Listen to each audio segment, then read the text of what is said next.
Good morning, everyone. It is Thursday, April the 18th. It's about 11 a.m. And we are in the middle of a storm here in St. John's today. I was planning on heading over to Signal Hill today, so we'll be interested to see what it's like with this rain and wind, especially once we get out on top of that hill. A few more things on the go today. I'll be heading out to Bay Roberts today, which is just outside St. John's, about an hour outside the city. Mostly just to get out and see something different other than just St. John's in the area. So this should be an interesting day with the weather, and yeah, it's pretty dirty right now. So anyway, let's go have some fun. And if it ends up blowing me off the hill, it's been a slice.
Well, we're here at Signal Hill in St. John's, and it's kind of windy and rainy, so this could be this could be really funny if I blow off the side of the hill here, which feels about 50-50 right now.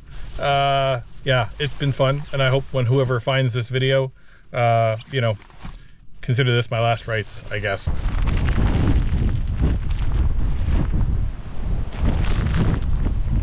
So we're here at the top of Signal Hill in St. John's. Yeah, it's quite the day. So if you don't know the history of Signal Hill, it had been used primarily as a space during the wars of the 1800s to alert ships. Ooh, it's windy.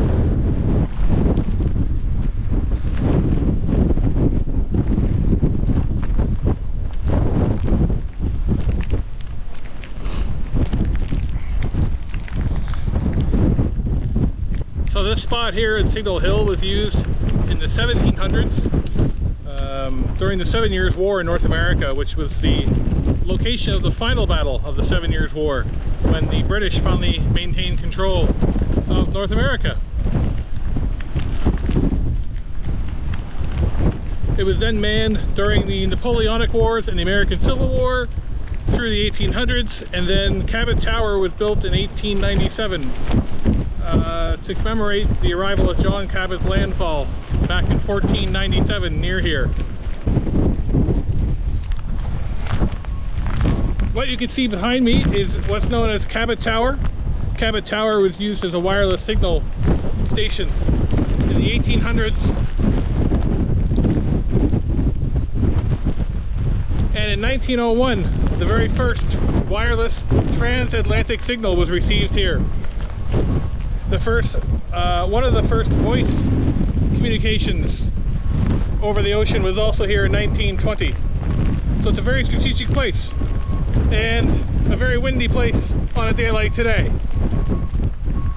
As we walk down here, you'll see this was a strategic location because it was the high point into the entrance of the St. John's Harbour. So here you can see there's St. John's Harbour over there, and you can see how narrow the entryway is into it here. I would say it's no more than maybe 500 to 600 feet, a couple hundred meters wide. In 1892, there was what's called the Great Fire here in St. John's, which burned down most of the city, and very few buildings survived. I believe one of the things that survived, the Basilica cathedral in St. John's was one of the few buildings that survived because it was made of mostly stone. Yeah, it's really dirty here at the moment. Whew. So here's another shot of Cabot Tower here on Signal Hill. It was quite common for the wind up here to get up into the 140 km/h range, and gusts even higher than that. You can see down below there where the waves are crashing into the rocks, and how much churn is being spit up by the wind and the rain today. You can actually I'm not doing it today because I don't feel like dying, but down along that rock cliff, you can actually walk along a trail down there. Takes you right down to the bottom by the water. But yeah, that only happens on better days. If you've been to Peggy's Cove in Nova Scotia, that would definitely be the equivalent of walking out on the black rocks during a storm.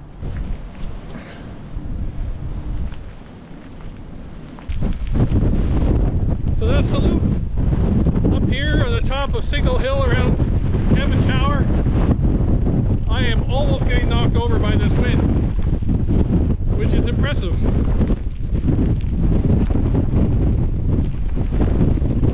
So let's try and get back down to the car before it blows over the hill.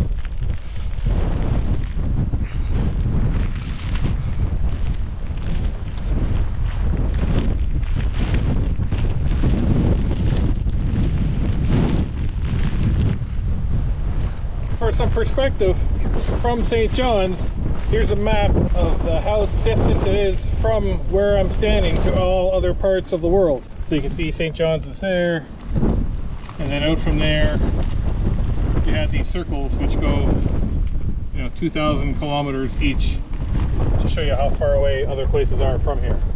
But I can tell you one thing, none of them have the wind and rain that are here today. 100%.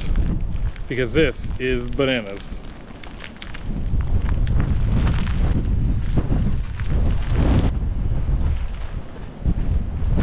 The history of St. John's goes back hundreds of years, back to when John Cabot first landed here in 1497. So we're talking, 500 plus years ago. We're heading over now to Fort Amherst, and it was built in the mid 1700s.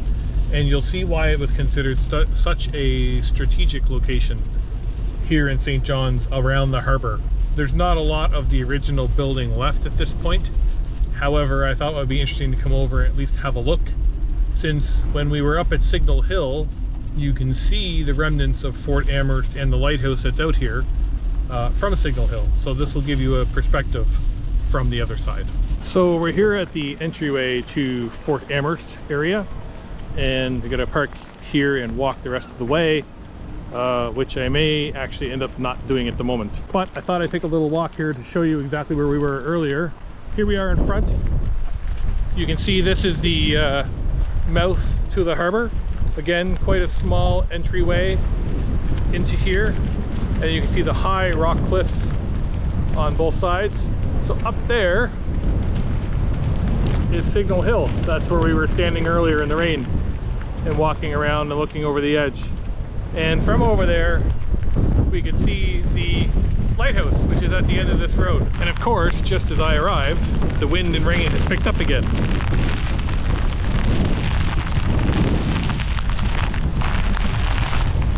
Wasn't even like this 5 minutes ago, I swear. Oh my god. Alright, I think I'm going to get some lunch. It's after 12 o'clock. I didn't have breakfast today except for some coffee, so I think I've earned myself some lunch in this weather. So let's head out and get something to eat.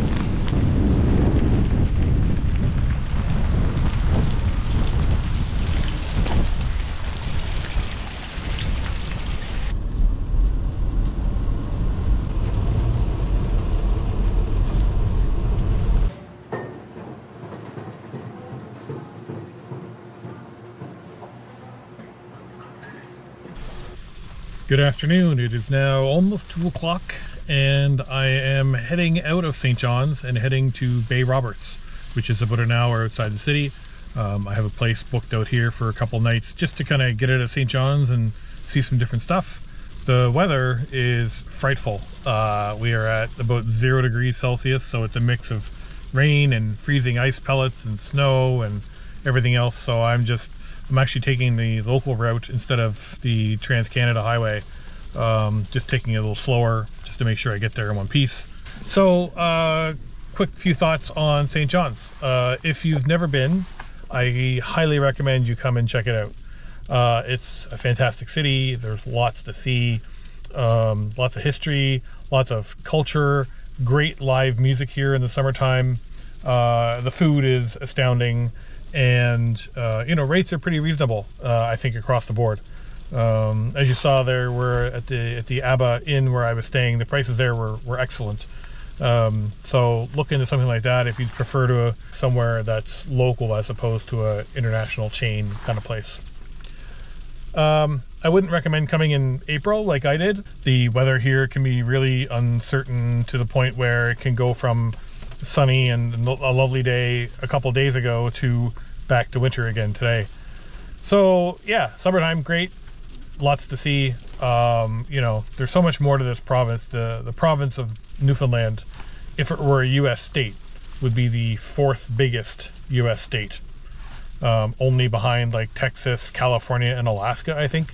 It's a huge place and there's so much to see. So I really highly recommend everybody come and check out Newfoundland, and in particular St. John's and the surrounding area. So that's it for now. As I said, I'm heading out to Bay Roberts. I've got a place booked there for a couple nights. And then after that, we're heading over to St. Pierre and Miquelon. We'll give you a little tour of the new place once I arrive.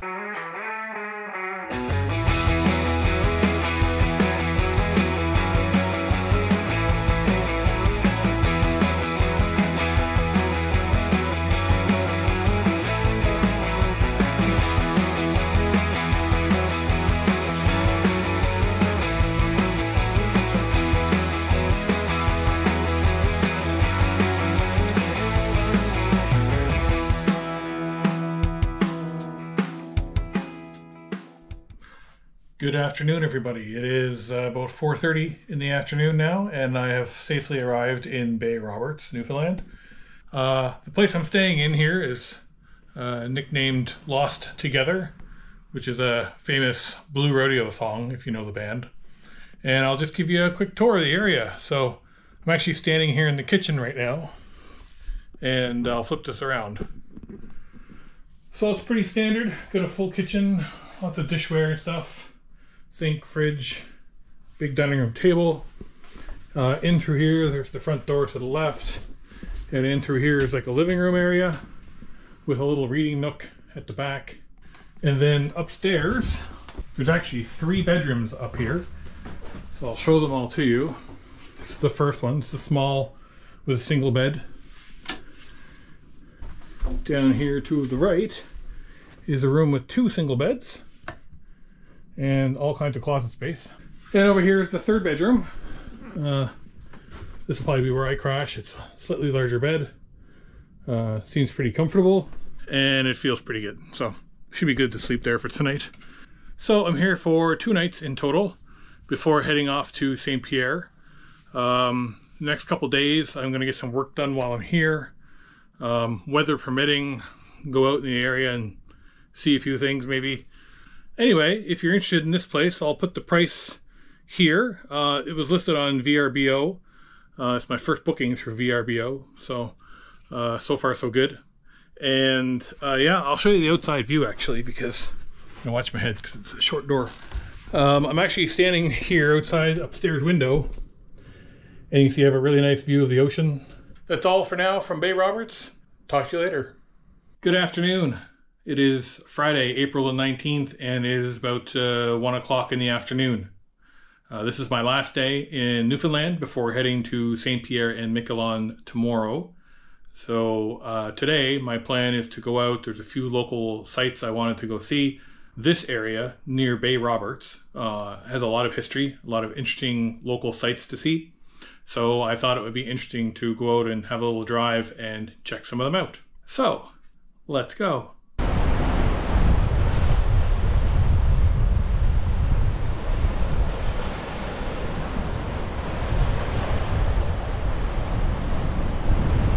Good afternoon. Welcome to Brigus, Newfoundland.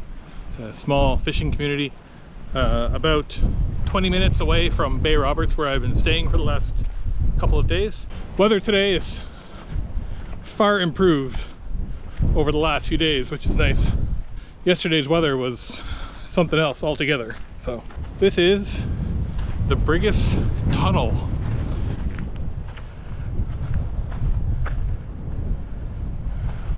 So the Brigus Tunnel was built for Captain Abraham Bartlett by the Cornish miner John Hoskins during the summer of 1860. Its purpose was to provide easy access to the Bartlett Wharf, which projected into the deep water at the outer end.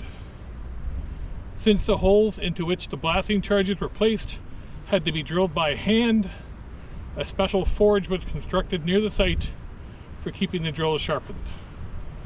The only explosive used was black gunpowder. The job was completed after 4 months of strenuous labor. And so you can see that this wall here, I'll back up a little bit, it's pretty much all solid rock. And I would say it's probably about 30 feet high near here. And so you actually walk through here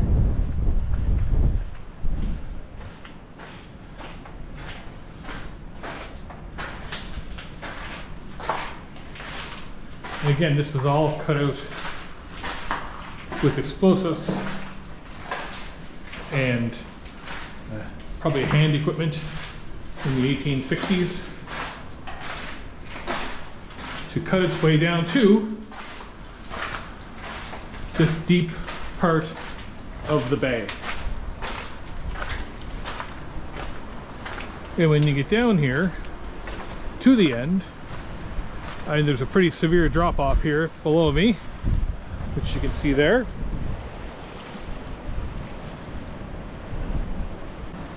And here you can see the entrance to the channel into this deep water area where the ships would be docked and unloaded. I would say on this side that the stone there, the height of that is probably even more than 30 feet. But what a cool little thing here, cut right through the rock. And you can see all the water dripping down through the rocks here as well, even as you're inside the tunnel.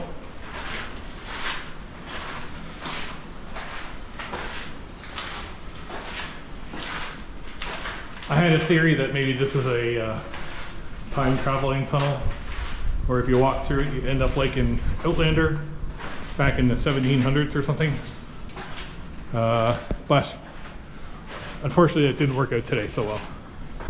Here we are now on top of the rock that the Brigus Tunnel was cut through. I just thought it'd be nice to come up here and kind of give you a 360 view of the area from a bit higher up.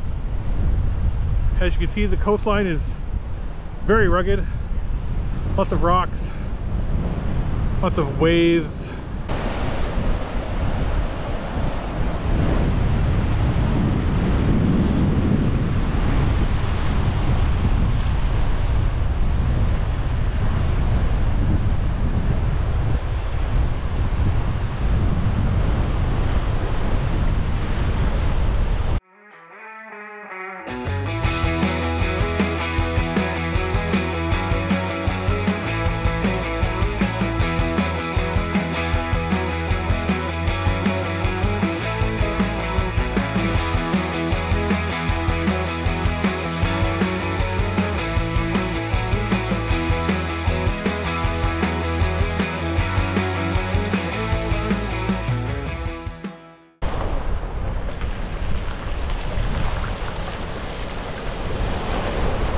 So we've taken a drive over to Conception Harbour here in Newfoundland to have a look at the shipwreck.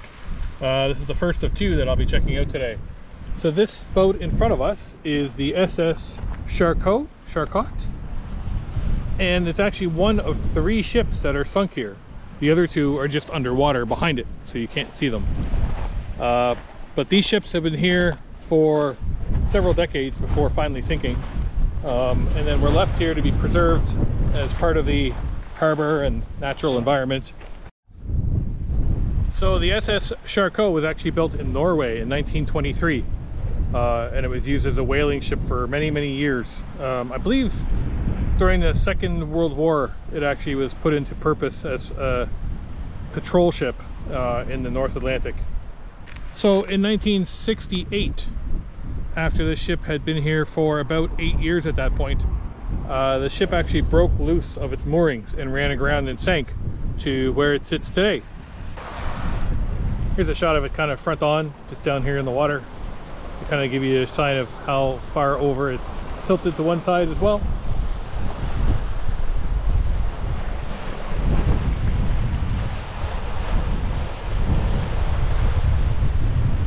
Let's head out to our second stop. So we're here now in Harbour Grace, Newfoundland. This is what's known as the Spirit of Harbour Grace, which was a World War II passenger plane, or military transport, if you will, that was built in 1943. It was then used around Newfoundland and Labrador after the war, and finally made its retirement here in about 1988. So it's now parked here in Harbour Grace when you first enter the town. And Harbour Grace is also known for having an airstrip that from the 1920s through the 1940s, many famous aviators passed through here as a stopover going across the Atlantic Ocean from, you know, New York or somewhere near that to Paris, for example. And one of the most famous people that actually stopped over here was in 1932. It is a statue of Amelia Earhart, who stopped here in May of 1932, and she became the first woman pilot to solo across the Atlantic Ocean in a plane. I believe it was a Lockheed Vega. And yeah, so they stopped here on a trip across the Atlantic. So the story goes that in 1932, when they departed here from Harbour Grace, they were intending on getting to Paris to complete a transatlantic flight, continuous flight. However, the story goes that I believe a few hours after they departed Harbour Grace, their airplane exhaust manifold actually caught fire, and for the next, I believe, 10 hours they actually flew across the Atlantic with their plane on fire. Essentially, they ended up landing in a field in, I believe, Ireland. So they didn't quite complete their trip all the way to Paris. However, they did survive the trip, which was the most important thing. So the other thing in Harbour Grace that's worth checking out, in my opinion, is another shipwreck. So in 1967, the SS Kyle ran aground. It was out of service at the time, however had been built in 1919 as a ship used to be carrying goods between Newfoundland and Labrador. During the war, World War II, it was then used in the military as a vessel for transportation of goods at that time. And so even today, since it ran aground in 1967, the SS Kyle remains here in the harbor. It is approximately 220 feet long, about 70 meters or so. Harbour Grace and its long history of battling with the oceans, both by sea and by air. Famous stopover point for transatlantic flights in the 1920s and 1930s, with Amelia Earhart staying here in 1932 briefly on her stopover. And then of course the SS Kyle there, which was run aground in the 1960s, showing how vicious and harsh the oceans and nature can be in this part of the world.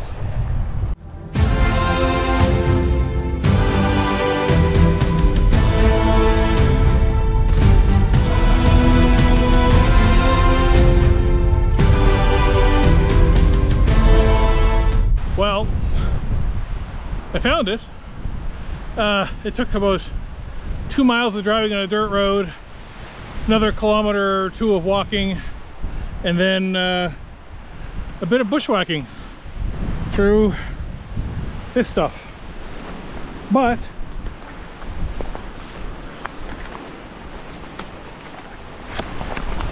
We have found it. I mean, it's on the map, so it's not like it's impossible to find. The Harbour Grace Airport landing strip, where Amelia Earhart and many other transatlantic flights stopped as a stopover before continuing on to the UK or Europe. Here's the end of it.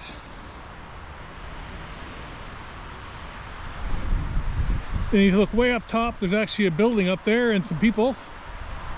So maybe I'm not supposed to be here, I don't know, but I am, and it's pretty cool. So we are way up on top of the hill. It's too many trees to see over the side, but we are yeah, we are here. This is the airstrip where Amelia Earhart landed in 1932 with her team before continuing on to Europe. And now the sun's out.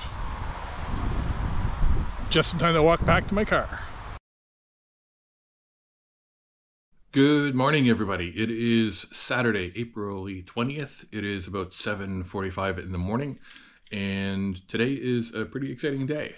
Today we are off to visit St. Pierre and Miquelon for the next 4 days.